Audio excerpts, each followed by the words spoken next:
Happy morning, dear students. Today we are going to discuss about pyloric stenosis. Pyloric stenosis or hypertrophic pyloric stenosis is the one of the common surgical problem in infants. This pyloric stenosis needs some surgical intervention. You know about the part of the pyloric and what is the pyloric of the stomach, and then what is the meaning of stenosis. Stenosis means it is a narrowing of that part or obstruction of the part, that is called as stenosis. Here the pylorus. Pylorus means where is the, it is the one of the part of the pyloric of stomach. Okay, it is the end part of the stomach, that is called as pyloric. Okay, today our topic is pyloric stenosis. Coming to the anatomy and physiology of pylorus of stomach. Look at this picture. This is stomach. Here stomach is having three parts, that is first part is fundus. This part is called as fundus. This part is called as body or corpus. Okay, here the end of the part, this part is called as antrum. Okay, this curvature is called as greater curvature. This small curvature, this one is called as lesser curvature. Here the starting of the stomach, one part is there, this is called as cardiac end. Here cardiac end is there. Here the splinters is there to close the stomach contains. Okay, and at the same way at the lower part of the stomach, pyloric end is there or pylorus is there. This part is called as pylorus. In our topic, what happened?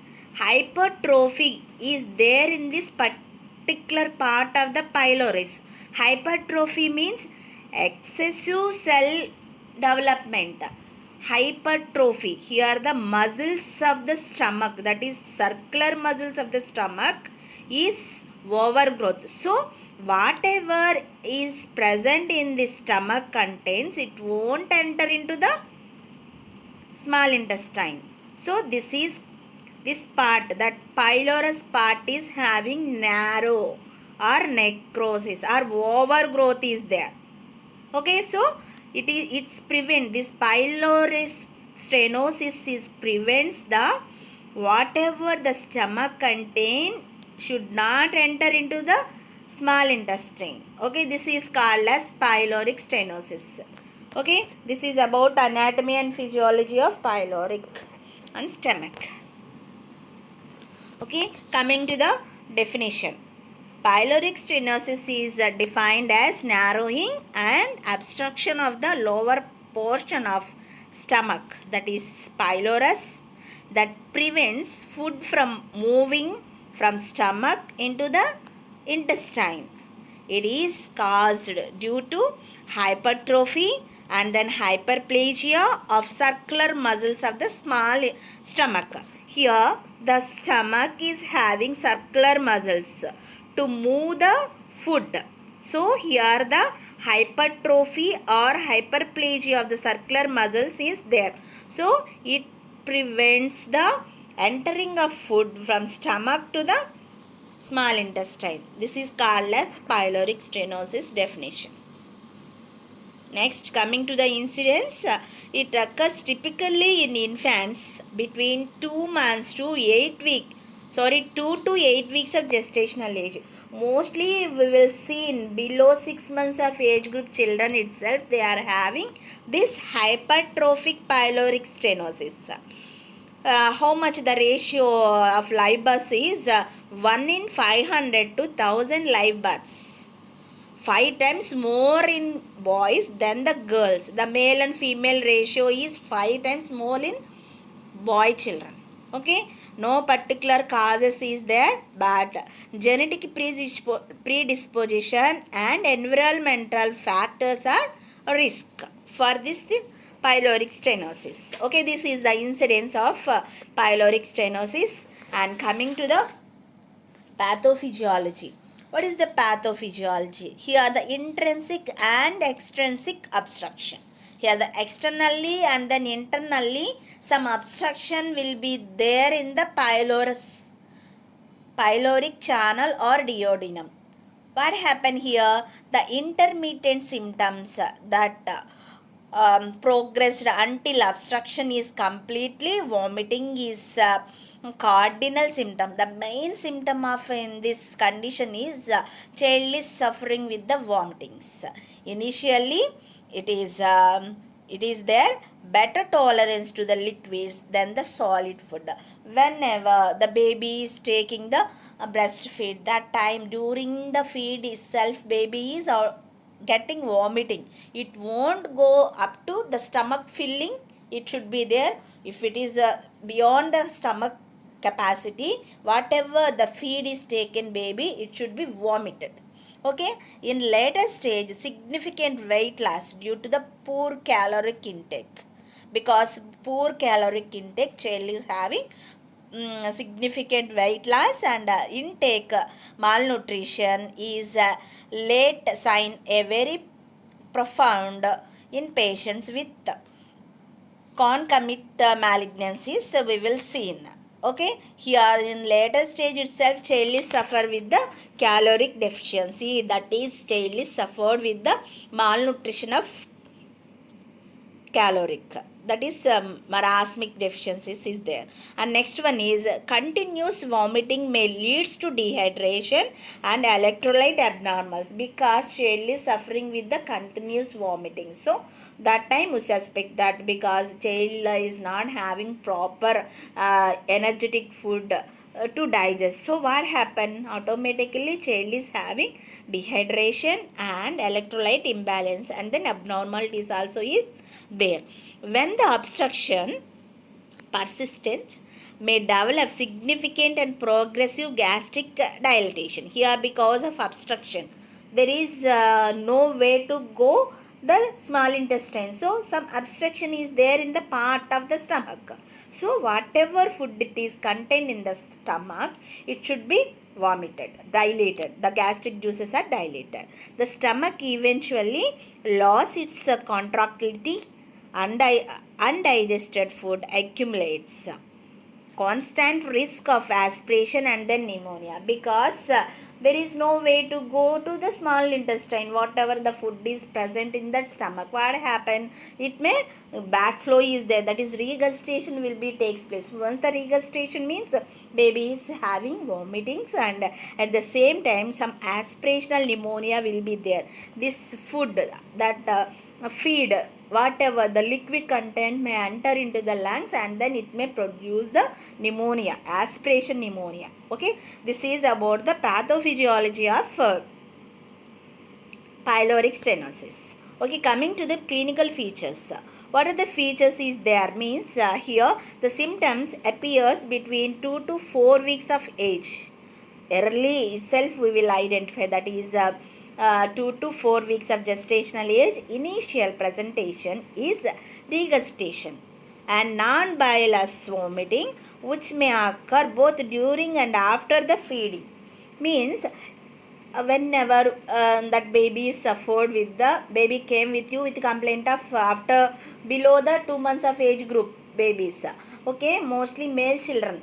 Okay, they came with you, you are in the hospital level, they came with you with complaint of projectile vomiting. Baby is during feeding or baby after feeding baby is vomitous. That time we should ask what is the content of that vomiting. Okay, whether it is mixing with the bile or not, because where is the part of the pylorus? Here where is the bile juice is added means here the at the duodenum level, but here the whatever the stomach content is it won't mix the bile.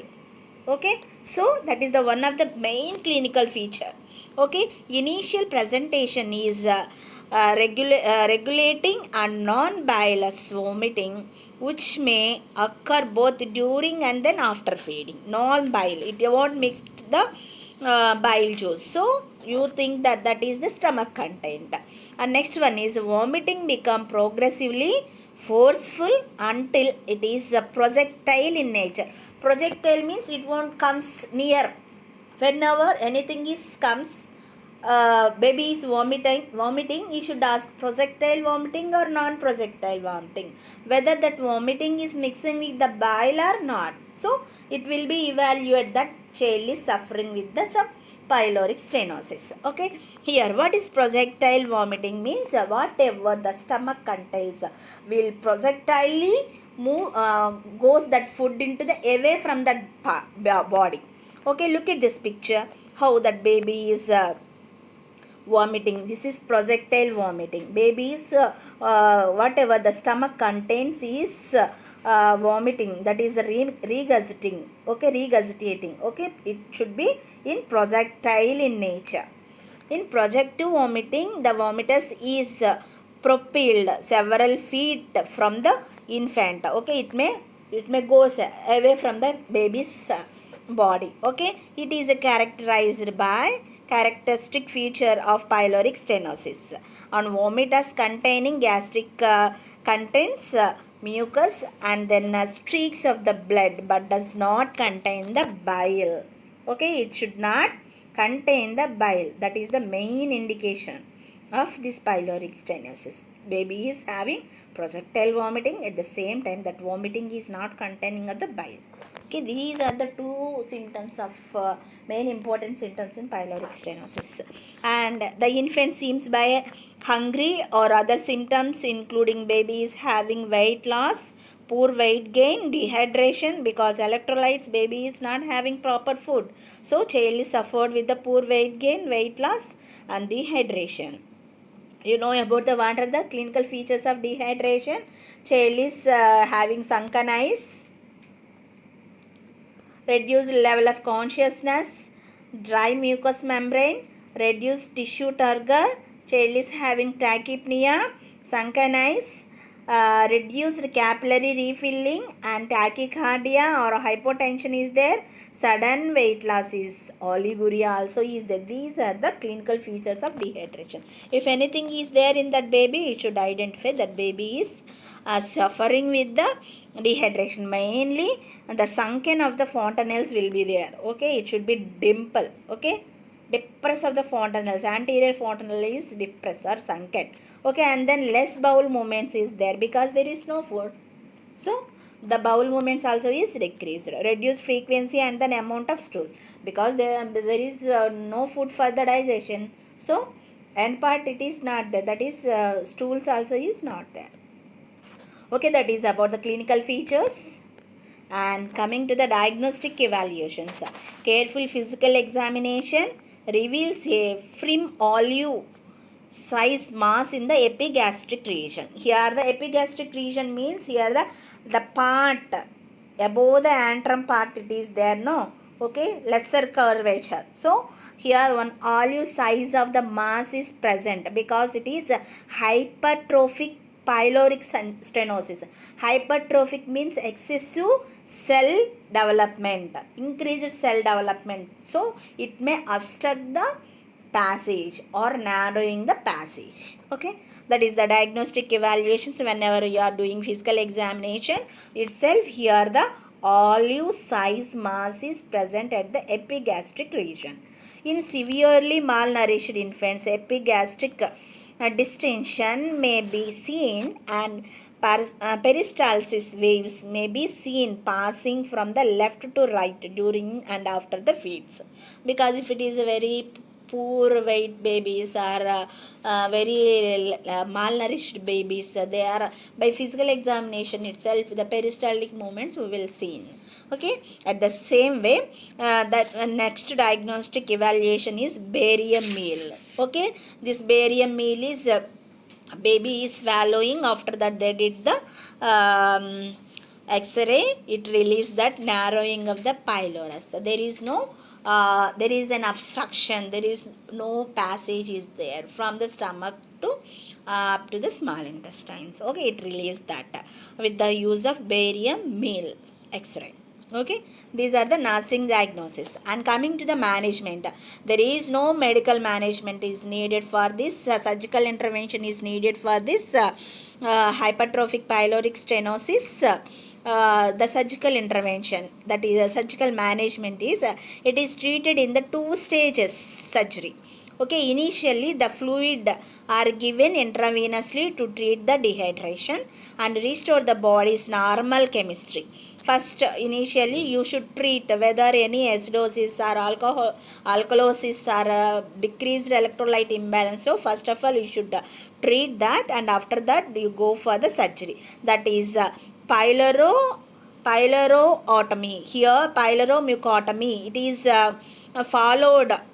Mainly this is the first surgery for they are doing, that is pyloromucotomy is followed, or Fedect Ramstead surgery is performed. Here what surgery? Fedect Ramstead surgery is performed for this pyloric stenosis.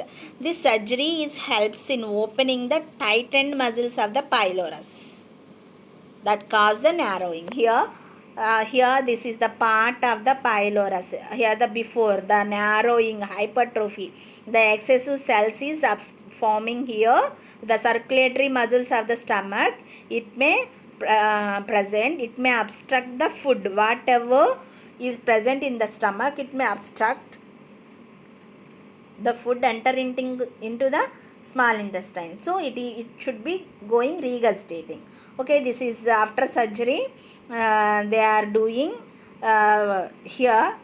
After procedure they did the surgery, means that is pyloromucotomy. They will remove that whatever that obstruction. Okay, here the sphincter muscles, this will be removing, and after that the whatever the stomach contains is going easily from the stomach to the up to the small intestine. Okay, this is the surgical intervention is there.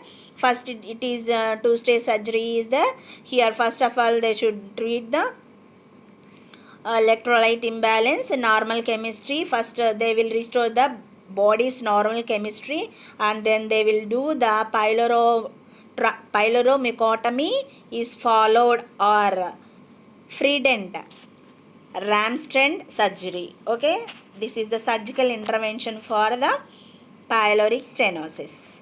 Okay, look at this picture. This is the surgical intervention. Here the pyloric part is there, no, it should be removed whatever the narrowing is there, and then they will do the anastomosis. Okay, and then they are removing, and in this part look at this picture how it should be there, and then they will here in this part they are removing, they will ligate from here to here. Look at this picture, they will ligate this. Here they are removing, and then they will ligate the lower part of the antrum of the stomach and then duodenum. Okay, this is the surgery for the pyloric stenosis babies. Coming to the nursing management, pre-operative nursing management and then post-operative nursing management. Observe and record the vitals. It is very very important, because mostly children is suffered with below the 2 months of age group children only. They are having electrolyte imbalance and then malnutrition. So we should maintain proper records of the vitals.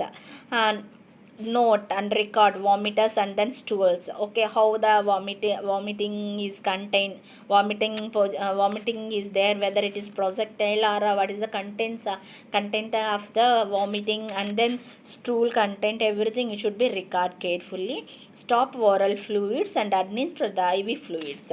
Give small frequent feeds.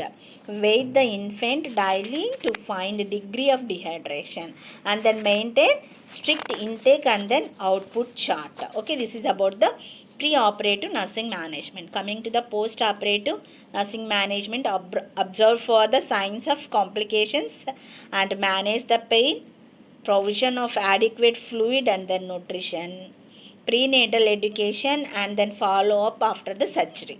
This is about the post-operative nursing management. Okay, what are the nursing diagnosis is there? Impaired here the baby suffered with the dehydration. Here the first one is fluid and electrolyte imbalance, impaired growth and development, and risk for the infections. Okay, these are the nursing diagnosis is for the pyloric stenosis baby. Okay, all of you clear? I hope everybody is understand today's topic. What is pyloric stenosis? Here the pyloric stenosis is one of the common surgical problem in infancy. It may be familiar and usually found in the firstborn of the male children. Here the hypertrophic or pyloric stenosis both are same. It is marked and progressive overgrowth of enlarged of circular muscle fibers of the pylorus, causing the portion or total obstruction of the stomach outlet during the narrowing of the lumen. Okay, this is about the pyloric stenosis. I hope everybody is understand about